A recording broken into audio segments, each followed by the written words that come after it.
Allez, salut les amis, c'est parti pour la matinale. On commence directement en ce mardi. Il est 13h43, donc on commence directement avec Bitcoin. Alors, on va aller voir le daily, ce qui s'est passé, vite fait. J'enlève ceci. Alors, daily, on dézoome. Oups. Ok, donc, ben voilà, parfait. Donc là, on a eu un choc haussier en daily. Donc, vous voyez qu'en fait, mon point de choc que j'attendais ici a été choqué sur la clôture de cette nuit, hein, donc d'hier, puisque on a passé la ligne en pointillé jaune à la hausse, d'accord, cassé à la hausse. Donc du coup, ça a transpercé le POI sur lequel j'attendais une réaction, POI daily, que j'efface donc.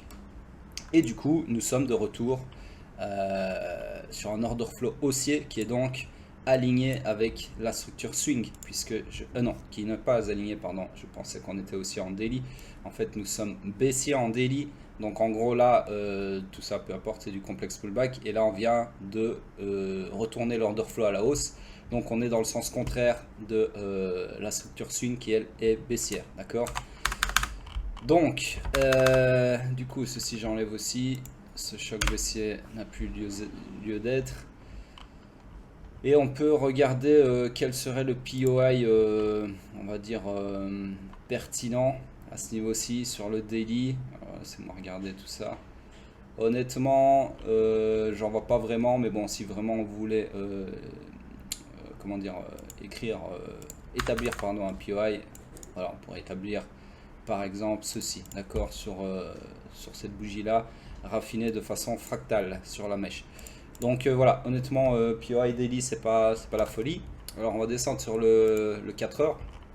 Alors en 4 heures c'est pareil, vous voyez qu'ici on a enfoncé le point de choc futur haussier ici, ma ligne en pointillé bleu à la hausse, d'accord. Donc on a également choqué à la hausse, donc c'est à dire qu'en gros ça faisait je crois de mémoire 20 jours qu'on avait eu un choc baissier et que depuis 20 jours on était dans un order flow baissier qui n'avait jamais choqué à la hausse. Et là en fait c'est la première fois qu'on choque à la hausse depuis ce choc baissier, d'accord. Donc là ça veut dire quoi? Ça veut dire que l'order flow H4 se réaligne, oui ici c'est bien le cas, se réaligne avec la structure swing haussière, puisque donc pardon, on a une structure swing haussière en H4 comme ceci. Tout ceci c'était du complexe pullback, et là on a un choc haussier qui réaligne l'order flow donc avec la structure swing haussière comme je viens de le dire, et donc on s'attend à ce que le week high ici se fasse run, d'accord.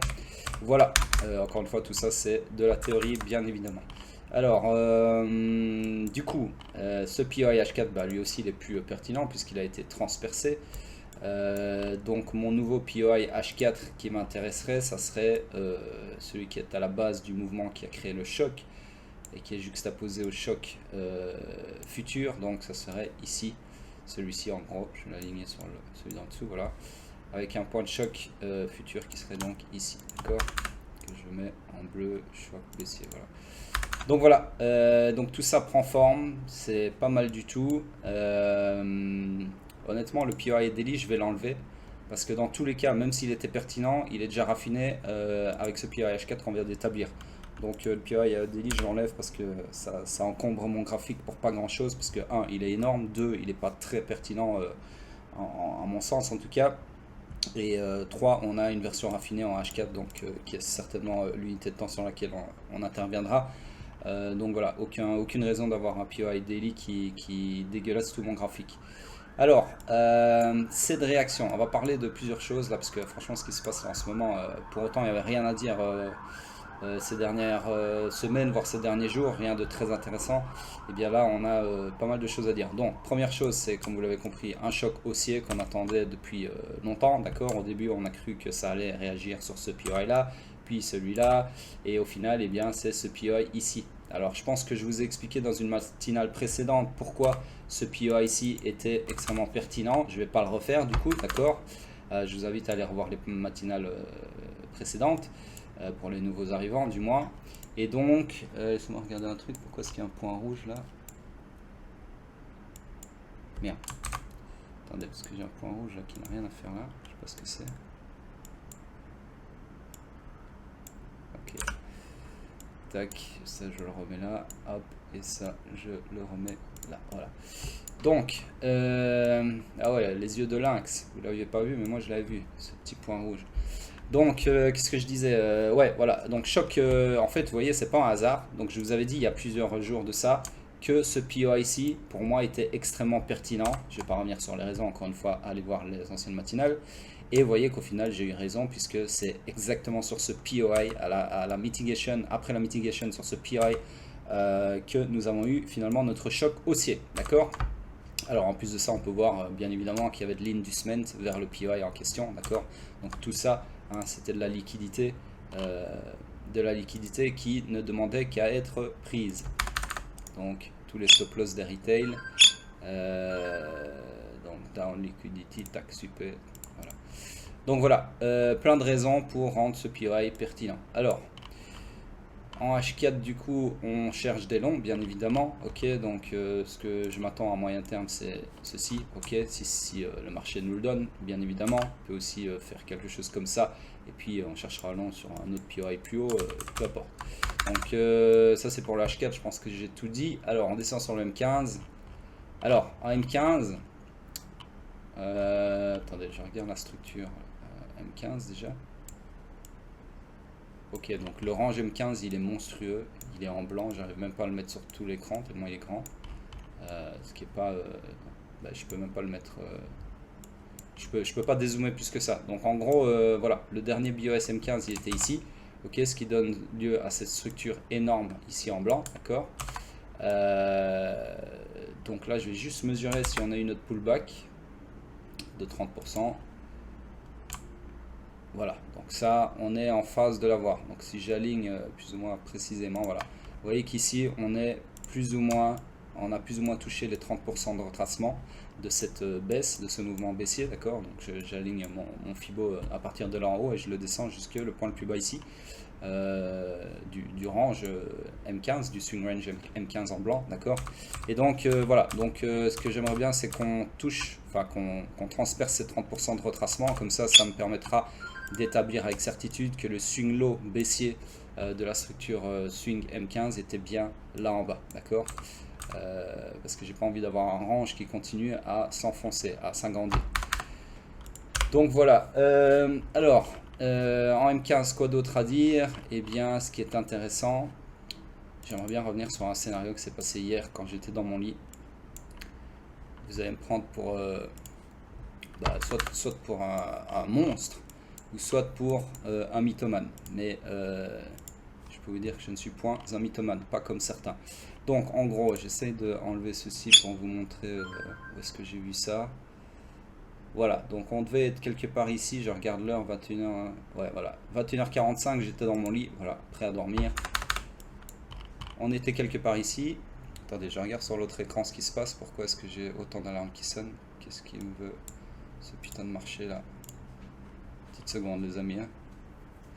Ok d'accord, rien de spécial. Donc en gros, ce qui s'est passé, je vais vous refaire tout le raisonnement. J'ai donné un long sur NIR, hein, comme vous l'avez vu, qui s'est extrêmement bien passé, on va le débriefer après.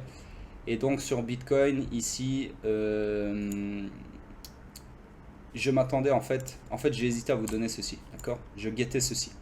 Sauf que c'est arrivé un peu trop tard, je vous ai dit à ce moment-là, j'étais déjà dans mon lit prêt à dormir. Et avant de dormir, j'ai vite fait une analyse que j'ai ici, hein, qui est faite en fait, et sur laquelle on va revenir. Donc à ce moment-là, à cet instant T là, qu'est-ce que je me dis? Je me dis, pour moi, on n'a pas encore atteint l'order flow M15, donc il reste ici minimum une hausse à choper. Et pour moi, je pense pas qu'on va y aller directement, d'accord? Parce que, pourquoi? Parce qu'on n'a pas encore mitigated la demande qui est ici tout en bas. Donc je me dis, il y a une possibilité, on peut très bien y aller directement, mais je me dis, il y a une possibilité, avant qu'on aille taper l'order flow M15 ici, il y a une possibilité qu'on ait un pullback et qu'on aille ensuite taper l'order flow, d'accord? Donc, à partir de ce moment-là, je me dis, il y a un long à jouer. Et dans ce cas-là, je me dis, quel est le POI le plus pertinent? Et donc, je regarde quoi? Je regarde plusieurs choses. Alors, la première chose, c'est qu'on est... ah oui, bon, ça, il n'y avait pas encore ce POI H4 puisqu'on vient de le mettre ce matin là au début de la vidéo. Donc ça, oubliez-le. Je le laisse, mais enfin, je vais le cacher en fait. Comme ça vous traumatise pas. Voilà. Donc en gros, on avait eu quoi? On avait eu un week-off premièrement, d'accord. Attendez, je sais pas de conneries. Non, il n'y a pas de week-off. Ok, non, je confonds avec Nier. Donc on a eu un choc haussier, d'accord, M15. Du coup, ça a laissé cet énorme POI de tendance, d'accord. Donc ce POI a été mitigated ici, donc en fait il y avait probablement un long à chercher ici, mais vu que je l'ai raté parce que j'étais trop occupé sur Nier, du coup je cherchais en fait à profiter de ce mouvement dans une manœuvre de continuation. C'est-à-dire que par exemple quand vous avez un POI que vous surveillez, ok, tac tac tac, et que par manque de chance il se fait mitigated et que soit il n'y a pas de setup ici, donc vous ne pouvez pas rentrer s'il n'y a pas de setup, ou soit vous étiez absent à ce moment-là, ce que vous pouvez faire, c'est ce qu'on appelle chercher des setups de continuation pour continuer à profiter du mouvement, d'accord. Et donc c'est exactement ce que je cherchais dans cette zone, ok, parce que j'avais raté ici. Donc tout ça pour dire quoi? Tout ça pour dire que j'ai commencé à analyser mes demandes, puisqu'on était dans un mouvement haussier forcément, et cette demande-ci m'a sauté aux yeux. Pourquoi? Parce qu'elle comporte... Putain, elle me casse le cul.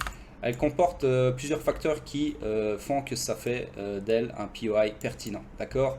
Alors, première chose, c'est une sweep zone. C'est-à-dire que avant de partir et d'établir ce POI, eh bien, le mouvement a sweep tous les stop loss précédents. D'accord? Donc, tous les mecs qui avaient long sur ces deux bougies-là, et qui avaient leur stop loss quelque part ici, eh bien, ils ont été sweep, ils ont été purgés par cette mèche, d'accord. Donc c'est ce qu'on appelle une sweep zone. Donc ça c'est une confluence.